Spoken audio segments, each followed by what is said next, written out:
Assalamualaikum warahmatullahi wabarakatuh. Selamat datang kawan-kawan semua di channel Riam Biru. Terima kasih banyak untuk kawan-kawan yang sudah berkenan hadir di channel ini. Apa kabar kawan-kawan? Semoga sehat selalu sekeluarga. Baik, kali ini ada satu cerita datang dari Mas Amir di Magelang. Mas Amir menceritakan tentang satu pengalaman horor yang pernah dialaminya. Kejadiannya sendiri sekitar tahun 2014.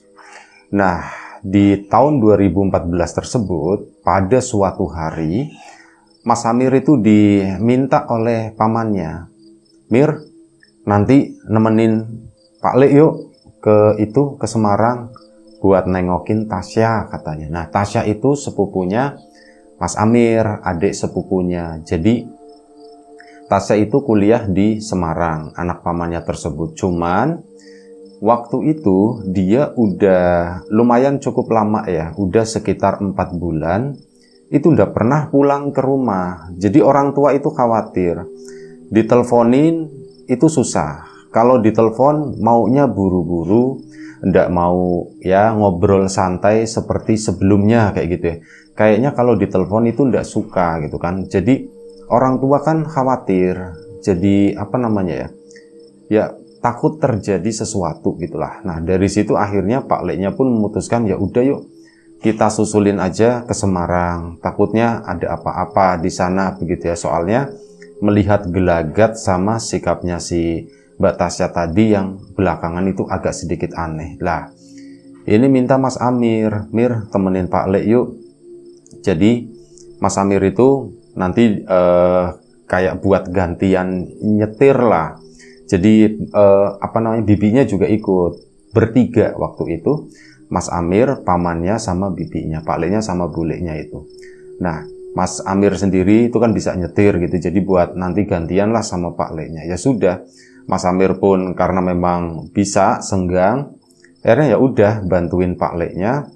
Singkat cerita, malam itu pun persiapan gitu ya. Berangkatlah si Mas Amir sama Pak Le sama bulenya tadi. Dan sebelum kita lebih jauh dalam cerita, mohon izin di awal-awal numpang promo, numpang dagang bawang gorengnya Wiji ya, terlebih dahulu ya. Bawang goreng renyah, kualitas premium, digoreng sendiri tanpa campuran apapun. Bawangnya juga bawang Brebes yang terkenal dengan rasa dan aromanya yang kuat gitu ya. Untuk kawan-kawan yang berminat bisa langsung cek di bawah ya, di Shopee, Tokopedia atau yang lain-lain, TikTok, termasuk juga di nyawiji.com. Untuk kawan-kawan yang kemarin sudah sempat memesan, terima kasih banyak atas pesanannya. Untuk kawan-kawan yang mungkin belum sempat memesan, ya ditunggu pesanannya. Itu aja. Kita lanjut lagi cerita dari Mas Amir tadi. Mas Amir berangkat kan bertiga. Di awal-awal itu Pak Le-nya yang nyetir waktu itu. Udah jalan tuh. Jalan kan ngelewatin, kalau dari Magelang ke Semarang itu lumayan ya, ngelewatin malam waktu itu perjalanannya. Jadi berangkatnya jam berapa nggak tahu, nggak disebutkan. Pokoknya targetnya biar sampai sana itu pagi lah, subuh. Nanti bisa mampir di masjid mana, sholat subuh dulu. Habis itu lanjut perjalanan ke tempatnya si Mbak Tasya tadi. Untuk alamat dan yang lain-lain itu udah dipegang. Dan Pak Le-nya juga tahu ngekosnya tuh di mana gitu ya. Soalnya dulu ya pas awal-awal kan memang dianterin ke situ. Jalan mereka malam itu bertiga, dan ya perjalanan kali ini bukan perjalanan yang menyenangkan. Ini adalah perjalanan penuh was-was. Karena Pak Le sama Bule juga kepikiran anaknya Mbak Tasya. Jadi sepanjang perjalanan itu obrolannya itu ndak terlalu banyak. Pak Le pun kalau misal ngajak ngobrol mungkin biar dia nggak ngantuk gitu ya intinya. Nah, si Mas Amir sendiri duduk depan, bulenya itu di bagian kursi tengah di situ. Ya obrolannya obrolan kayak gitulah, obrolannya tuh ngambang, nggak mantep, nggak jedet gitu ya. Jadi obrolannya tuh obrolan ya ngawang begitu aja, kayak tadi tuh ngobrolin apa ya. Mas Amir pun sampai seperti itu, cuman mengerti kondisinya tuh seperti ini. Jadi Mas Amir pun tetap ngeladenin Pak Le-nya. Udah kayak gitu Pak Le-nya bawa mobilnya juga ya santai banget. Mungkin namanya orang juga udah ya belum tua-tua banget sih waktu itu ya. Tapi mungkin memang bawaannya seperti itu. Jadi bawa mobilnya itu santai, pelan, kayak gitu ya. Mas Amir tuh sampai kadang gregetan, pengen Pak Le sini tak bawain, biar cepat sampai, katanya begitu kan. Jadi kan bisa istirahat dulu di Semarang dan sebagainya. Tapi wes, Mas Amir nunggu aja di situ sebelum ada instruksi. Mir gantian, Mas Amir nggak akan gantian. Sampai pada suatu saat, di suatu daerah gitu ya. Ini mungkin udah setengah perjalanan lah waktu itu. Daerahnya sepi, jalanannya lumayan cukup lurus dan halus. Pak Le itu bawa mobilnya santai tetap di jalur kiri. Nah, di jalanan yang sepi tadi, Pak Le itu melihat, Mas Amir juga melihat, ada seorang kayak tukang ojek itu di kejauhan. Motornya itu berhenti di pinggir jalan. Si bapak-bapak tersebut itu berdiri begini ya, pakai jaket, terus kayak melambai, kayak minta tolong atau apa seperti itu. Dan akhirnya Pak Le-nya pun nggak ada pikiran yang gimana-gimana gitu ya, ngomong sama si Mas Amir, itu kenapa Mir, si bapak-bapak Mir? Nggak tahu, Pak Le mungkin mau minta tolong kali ya, kehabisan bensin atau kenapa gitu ya. Akhirnya apa? Pak Le pun ya udah Mir, tolongin. Mas Amir sebenarnya agak sedikit ragu ya, soalnya takutnya itu tuh jebakan. Pak Le enggak apa-apa nih gitu kan. Udah enggak apa-apa kalau misal aneh-aneh, kata Pak Le-nya. Ya udah kita tinggal tancap gas, katanya begitu, kata si Pak Le-nya. Oh ya sudah. Oh berarti Pak Le itu nyadar kalau ini tuh berbahaya. Oke, enggak apa-apa wis. Mobil pun melambat, ambil sen kiri, makin deket sama si bapak tadi. Saat makin dekat, mereka tuh nggak langsung turun, survei lokasi dulu, samping kanan kiri. Gelap ternyata ya. Yang terang itu yang disenterin mobil, yang disenterin lampu mobil doang. Kesananya samping kanan kirinya itu gelap banget. Dan akhirnya apa? Mas Amir pun buka jendela, dia tuh nggak langsung turun waktu itu ya. Buka jendela, ngomong, "J Pak," gitu kan. "Kenapa Pak? Ada apa Pak?" "Mas, minta tolong," kata si bapak tadi. "Perut saya sakit," kata si bapak bilang begitu. "Hah? Bapak perutnya sakit Pak?" "Iya, perut saya sakit." "Sakit kenapa Pak?" Tetap Mas Amir itu belum turun. "Saya belum makan," kata si bapak itu. "Belum makan Pak Le," katanya. "Ya udah Mir, itu kan ada makanan, kita kan bawa makanan ya di perjalanan gitu ya. Dikasih roti aja atau apa gitu ya, yang bikin kenyang." "Pak, roti mau Pak," katanya. "Seadanya," kata si bapak itu. "Oh ya sudah, ambilin sama bulenya kan. Ini Mir, satu bungkus Mir," gitu, lumayan cukup besar. "Sama ambil ini, kasih minumnya. Akhirnya sudah. Si bapak itu pun dikasih roti sama itu air minum. Begitu dikasih, "Terima kasih ya. Kalian mau kemana?" ditanya sama ini bapak-bapak, "Mau kemana?" gitu. "Kami mau ke Semarang Pak," katanya. "Oh ya sudah kalau begitu, hati-hati di jalan," kata si bapak. "Iya Pak, terima kasih Pak. Ini Bapak udah begini ini." "Iya saya sudah, saya cuma lapar, perut saya belum makan." Intinya seperti itu. Sampai apa? Mas Amir si Pak Le-nya pun akhirnya ngeluarin duit. "Mir, ini kasih Mir buat bekal ke rumah," katanya waktu itu. Dikasih sekitar 100.000 sama Pak Le-nya. Ya udah, dikasih kan. Si bapak itu, "Waduh, saya ndak minta uang sebenarnya," kata si bapak. "Udah Pak, ndak apa-apa Pak, ndak apa-apa. Ini Pak, ini buat Bapak gitu ya. Ini buat pegangan Bapak, biar nanti ndak lapar lagi," kata Mas Amir. Gampangnya tuh seperti itu. Akhirnya apa, dikasih. Nah, udah dikasih, Mas Amir itu merasakan sesuatu yang Pak Le-nya itu ndak tahu.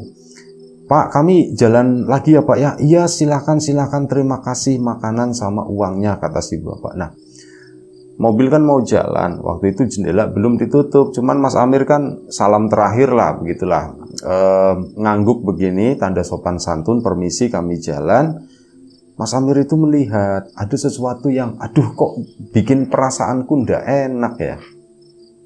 Si bapak tadi saat dilewatin oleh si Mas Amir, ini posisinya kan ngadep di balik motor gitu ya.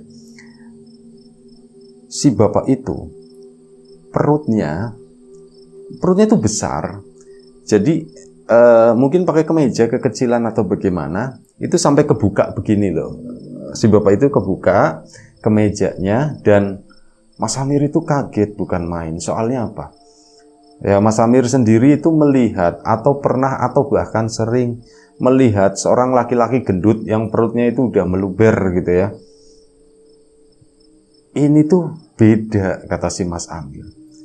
Si bapak ini tuh perutnya tuh kayak bukan perut yang gendut seperti itu gitu ya. Dan si bapak itu memang orangnya kurus. Perutnya itu lebih mirip kayak besarnya perut hamil.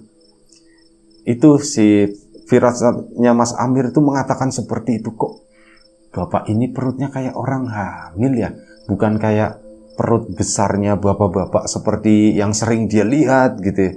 Ini tuh enggak, kok begitu ya. Itu perasaan gak enak banget. Cuman aku mau ngomong sama Pak Lek, aduh aku gak enak banget kalau misal ngomong sama Pak Lek. Cuman aku udah punya firasat yang gak baik nih. Dan ini ada hubungannya sama si Mbak Tasya. Dan akhirnya ya sudah, itu dibekem aja, dipegang sama Mas Amir. Kendaraan pun terus melaju. Cuman ya Pak Leknya itu ngajak ngobrol, Mir, itu kenapa ya Mir, kok bisa sampai seperti itu ya si bapak tadi, aku bisa sampai ndak makan gitu ya. Ya Amir menjawab, pikirannya itu udah pecah waktu itu.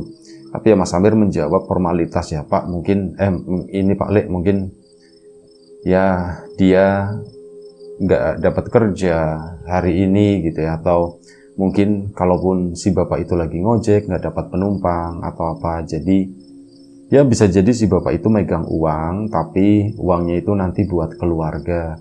Bisa jadi seperti itu, kata si Mas. Iya ya Mir ya, kasihan ya Mir ya. Iya Pak Lek, kasihan. Cuman ya begitu dalam hatinya Mas Amir. Aku nggak tahu nih ini apa gitu. Si bapak itu orang atau bukan, pikirnya Mas Amir. Akhirnya sudah lanjut perjalanan lagi. Nah, begitu lanjut perjalanan lagi, itu ketemu beberapa kilometer ke depan, lumayan cukup lama ya. Dan waktu itu masih dini hari ya, mungkin sekitar jam 1 atau jam 2 pagi. Ya jalan itu nggak tahu, sepi banget pokoknya malam itu. Nah, Mas Amir sama Pak Leknya, buleknya itu udah tidur di belakang. Si Pak Leknya belum nyerahin setir, jadi Mas Amir itu masih di jok kiri di situ. Lewat ke sana, ke depan, di kejauhan lagi-lagi mereka itu melihat ada 2 orang, laki-laki sama perempuan, dan anehnya kendaraan yang dipakai itu adalah becak. Setaunya Mas Amir, ini jalan ini gitu. Itu jalan ini kan mau ke arah Semarang itu lurus, ada kelok-keloknya begitu, dan konturnya itu naik turun. Kalau untuk becak itu tuh aduh gitu ya, gimana gitu. Dan ini kan di sini kendaraannya lumayan cukup kencang-kencang waktu itu kan. Nah ini gimana ya? Kok ada tukang becak malam-malam begini dini hari sama seorang perempuan di situ. Dan perempuan tadi itu posisinya lagi berada di becak itu. Cuman apa? Dia itu di pinggir jalan, bukan lagi melaju ke sana gitu atau lawan arahnya, enggak.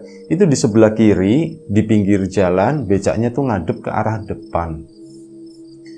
Ada tukang becak di sini. Perasaan Mas Amir ndak enak. Pak Lek pun ngomong, Mir, ada becak Mir di sini, Mir, gimana itu ya Mir ya? Nah bener aja, si tukang becaknya tuh begini, nyetop lagi, mirip kayak si bapak-bapak yang naik motor tadi sebelumnya nyetop lagi, Mir. Di stop Mir, kata si Pak Lek ya. Iya Pak Lek, di stop. Kenapa lagi ya Pak Lek ya? Jangan-jangan mau minta tolong kali Pak Lek. Ya udah, akhirnya minggir lagi kan, tetap dengan kewaspadaan. Mas Amir jendela dibuka, cuman ndak full waktu itu kan. Nah begitu dibuka, "Nji Pak, ada apa Pak?" Mas Amir kaget dok ngelihat perempuan yang naik becak tersebut. Itu adalah perempuan lagi hamil. Mas Amir tuh sampai astagfirullahaladzim gitu ya, sampai istighfar. Kok perasaanku tambah ndak enak, kok hari ini aku melihat sesuatu yang aduh begitu ya. Jangan-jangan Tasya itu seperti ini, jangan-jangan terjadi sesuatu sama Tasya. Jangan-jangan Tasya itu hamil di Semarang di sana, pantesan dia ndak pernah pulang kampung. diteleponin dia nggak bahagia, nggak senang gitu. Jangan-jangan seperti itu. Aduh, gimana ya nanti perasaan Pak Lek sama bulenya itu melihat kenyataan seperti ini. Oh, perasaan itu makin nggak enak. Itu sampai Mas Amir tuh diem aja ditanya begitu kan. Pak, minta tolong, katanya begitu kan, kata si tukang becaknya. Iya Pak, minta tolong apa? Tapi tetap Mas Amir nggak buka jendela full ya. Minta tolong apa? Saya minta air, kata si tukang becak. Oh, minta air Pak. Air minum Pak. Iya, air minum. Saya capek, kata si itu ya. Air saya habis, kata si itu, dan ini saya susah buat ngelanjutin perjalanan. Kasihan si mbaknya itu lagi hamil. Iya kan, ngomong seperti itu kan. Akhirnya apa ya, diambilin air lagi. Ini Pak airnya, kata. Terima kasih ya Mas ya. Si mbak-mbak yang ada di situ sih, yang ada di becak itu nggak ngomong apa-apa, cuman diem aja gitu ya. Kayak orang lagi murung, lagi duduk di atas becak di sana, dan nggak menyeramkan sama sekali. Itu tuh kayak orang biasa. Dan setelah itu, matur nuwun ya, kata si tukang becaknya. Iya Pak, udah itu aja Pak. Udah, Bapak udah makan belum? Saya udah makan, kata si Bapak. Perut saya masih kenyang. Oh ya sudah, kalau begitu kami permisi dulu ya Pak ya. Iya silakan, kata si tukang becak, dan mereka pun melanjutkan perjalanan. Makin ke sana jalan itu udah mulai lumayan cukup ramai. Ada beberapa kendaraan yang udah ya mulai melintas. Tadi itu anehnya tuh begitu, kok sepi ya jalanan ya, bener-bener sepi. Kayak jalan sendiri aja, tenang banget. Pak Lek aja bawa kendaraan santai itu ya gimana ya gitu, jadi ngerasa krik, jadi nyenyet banget seperti itu. Dan makin deket sama Semarang, jalanan itu makin lumayan cukup ramai. Dan akhirnya mereka pun pagi hari begitu ya, itu udah dini hari, itu udah mulai memasuki area Semarang tadi, nyari masjidnya itu masjid besar gitu ya, masjid raya yang di Semarang itu. Menuju ke situ, istirahat dulu sebentar sambil nunggu subuh dan yang lain-lain. Nah, Mas Amir sendiri ya menghabiskan waktu saat itu bukan buat tidur, waktu itu enggak, malah dipakai buat jalan-jalan. Pak Le sama buliknya sih enggak tahulah kemana, mungkin masuk ke dalam ya. Nah, ini lagi jalan-jalan di sekitaran itu, di sekitaran masjid tadi. Mas Amir itu kagetnya itu apa? Ketemu sama bapak-bapak yang minta makanan, yang dikiranya tuh tukang ojek gitu ya. Ketemu sama itu si bapak-bapak. Mas Amir diem aja waktu itu. Loh, ini kan bapak-bapak yang tadi ya, yang di jalan. Aku inget jaketnya sama mukanya waktu itu. Mas Amir diem aja ngeliatin si bapak itu, dan sekalinya ini si bapak itu nengok ke arahnya Mas Amir. Jadi mata itu ketemu. Dan si bapak pun begini, nebar senyum sambil ngangguk. Oh ya sudahlah, biarin gitu ya. Aku mau jalan-jalan aja. Pura-pura ya wis lah, yang lalu biarlah berlalu, kata si itu. Akhirnya udah jalanlah Mas Amir ke sana. Ketemu lagi sama yang aneh lagi. Itu punya lagi di area masjid itu ya. Ini si Mas Amir ketemu sama si tukang becak, sama perempuan yang lagi hamil juga. Mereka pun ke situ kayak seolah-olah itu baru nyampe. Mas Amir mulai mikir, pakai mobil ini aku baru sampai sini itu sekitar 15 menit yang lalu. Ini kok mereka naik becak dari atas sana, kok jedanya cuma 15 menit. Apakah becaknya itu ngebut banget, atau Pak Lek yang bawa mobilnya itu nggak jalan, pikirnya situ. Kok aneh ya. Nah, di situ Mas Amir kan mulai agak sedikit gimana gitu ya, mulai berpikir, aduh ini tuh aneh, ini tuh ada sesuatu yang lah aku nggak ngerti lah, intinya begitu ya. Dan akhirnya apa? Si perempuan hamil tersebut pun jalan ke sana, turun, nggak ngomong apa-apa sama si tukang becak, cuman turun begitu aja, dan entahlah kemana gitu ya. Mas Amir juga nggak tahu. Sampai akhirnya Mas Amir memutuskan, udahlah aku di luar nanti ngeliat yang aneh-aneh, mending aku masuk aja. Dia pun akhirnya masuk ke dalam. Istirahat sebentar, mungkin barang dapat sekitar 1 jam gitu ya. Kemudian masuk waktu subuh. Sholat subuh dan yang lain-lain, pagi itu sarapan dulu. Cuman sarapan kali itu, Mas Amir itu udah ndak enak. Perasaanku udah ndak enak beneran. Perasaanku udah ndak enak. Wis lah, tak kuat-kuatin aja gitu ya. Aku nggak mau ngomong sama Pak Le dulu. Dan akhirnya, selepas sarapan, hari pun udah mulai gemebiar begitu ya, udah mulai cukup terang. Mereka pun lanjut perjalanan menuju ke kos-kosannya si Mbak Tasya. Pagi-pagi ke sana gitu kan. Akhirnya apa? Ya itu kosan perempuan semua dan Mbak Tasyanya ndak ada waktu itu. Ndak ada, aduh kemana? Nanya-nanya sama temannya kan. Dikasih tahu di suatu tempat waktu itu. Ada di tempat temannya. Akhirnya dikasih tahu kan sama temannya tersebut ke sana, jangan hubungin Tasya, bilang kata bapaknya, jangan bilang, biar yuk disusul aja ke sana. Akhirnya apa? Menuju ke kosan temannya dan alangkah kagetnya, ketakutannya Mas Amir itu bener. Jadi Mbak Tasya itu kaget, dia tuh kayak baru keluar dari kamar mandi gitu kan, kamar mandi kosan temannya itu perempuan semua. Bapaknya itu ngelihat deng gitu kan, dan dengan kondisi yang seperti itu, perutnya itu dan jembul. Itu bapaknya lemes, Pak Le-nya sama ibunya itu nangis gitu kan. Batasannya langsung panik begitu kan. Dan langsung masuk ke kamar, diem aja waktu itu. Mas Amir sendiri di luar.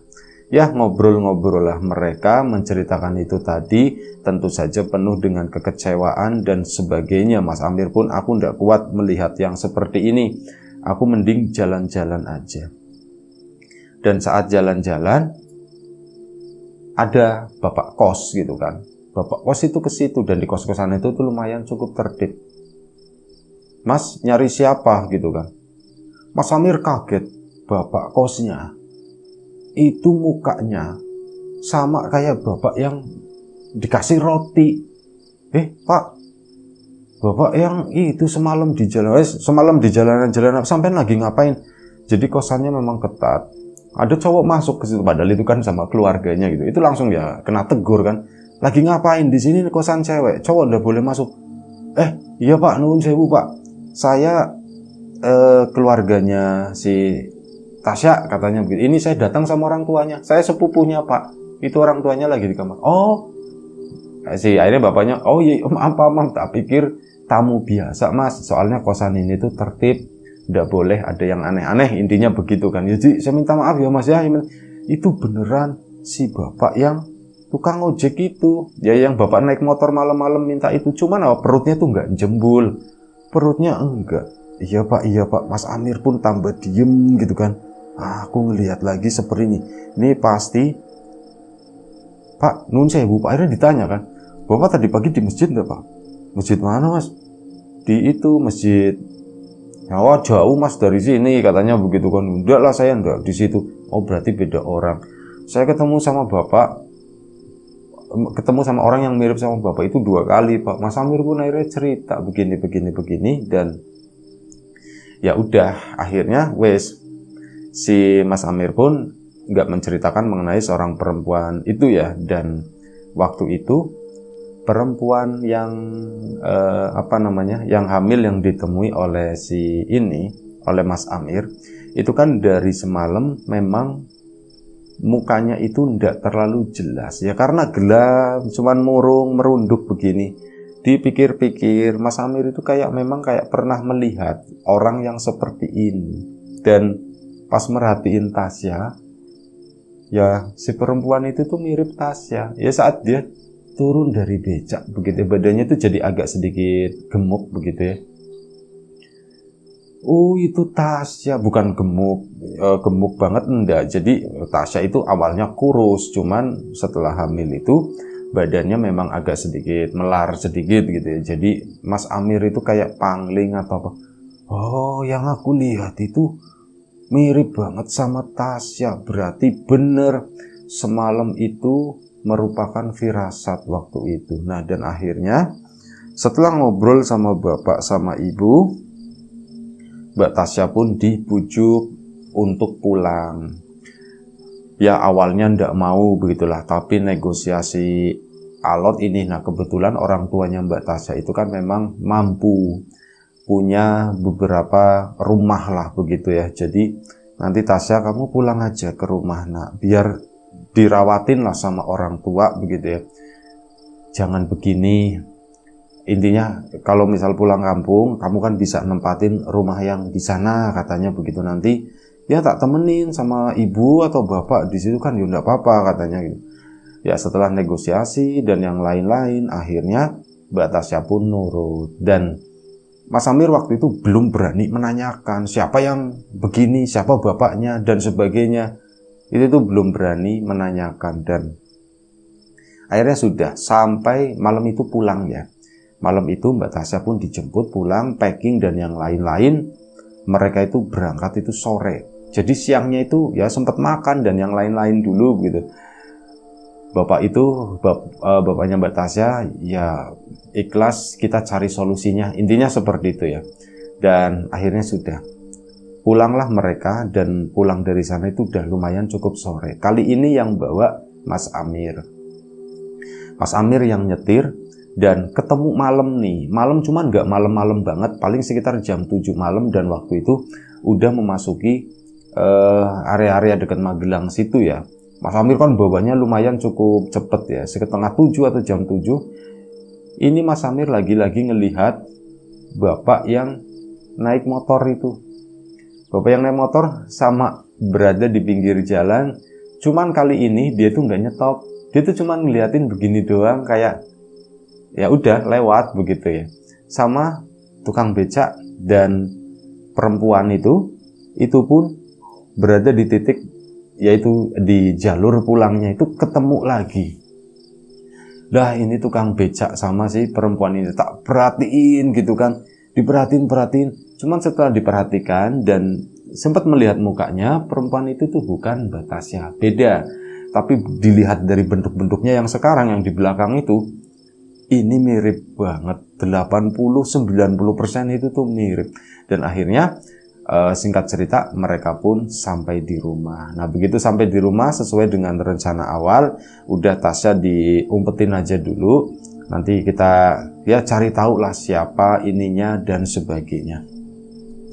Nah dari situ ya siapa pelakunya ya pasti orang terdekatnya si Mbak Tasya gitu ya. Cuman akhirnya itu tadi setelah dipikirkan dengan matang, dengan kepala dingin, keluarganya pun di-track yang harus bertanggung jawab. Akhirnya ya sudah, si laki-laki itu akhirnya mau bertanggung jawab gitu kan. Dan ya mungkin karena bapaknya Mbak Tasya juga orang mampu begitu ya, memang orang berada, masalah finansial dan apa untuk saat itu menurut Mas Amir ya disuplai dulu, dimodalin dan sebagainya. Dan ya wis sampai sekarang itu untung anaknya laki-laki ya. Cuman ya itu tadi kan nggak dapet ini ya, nggak dapet perwalian ya, nggak jadi ininya lah, nggak jadi bin kalau nggak salah ya. Itu seperti itu. Dan ya wis lah, itulah pengalamannya si Mas Amir melakukan perjalanan malam dari Magelang ke Semarang dan bertemu hal-hal yang aneh. Mungkin nggak nyeremin gitu ya, cuman buat Mas Amir malam itu tuh bikin aneh. Mereka itu siapa? Nggak tahu. Sampai sekarang Mas Amir itu belum dapat jawabannya. Itu aja. Terima kasih banyak Mas Amir atas ceritanya. Kawan-kawan di rumah juga terima kasih banyak atas support dan dukungannya apapun itu. Kawan-kawan subscriber, kawan-kawan membership, kawan-kawan yang udah kasih support dalam bentuk super thanks ke Riam Biru, terima kasih banyak. Kawan-kawan yang udah ngasih like, udah nge-share ke yang lainnya, kawan-kawan yang udah ninggalin komentar juga terima kasih banyak. Dan doa terbaik dari kami untuk kawan-kawan, semoga selalu diberi kemudahan dalam hal apapun, termasuk kemudahan dalam hal rezeki. Yang sakit segera diberi kesembuhan, yang sehat tetap dijaga kesehatannya. Baik, sampai jumpa di episode selanjutnya. Riam Biru, jaga kesehatan kawan-kawan semuanya. Yang sudah memesan bawang gorengnya Wiji, tak lupa terima kasih banyak. Yang belum sempat memesan, ditunggu pesanannya. Jaga kesehatan, sekali lagi terima kasih. Assalamualaikum warahmatullahi wabarakatuh.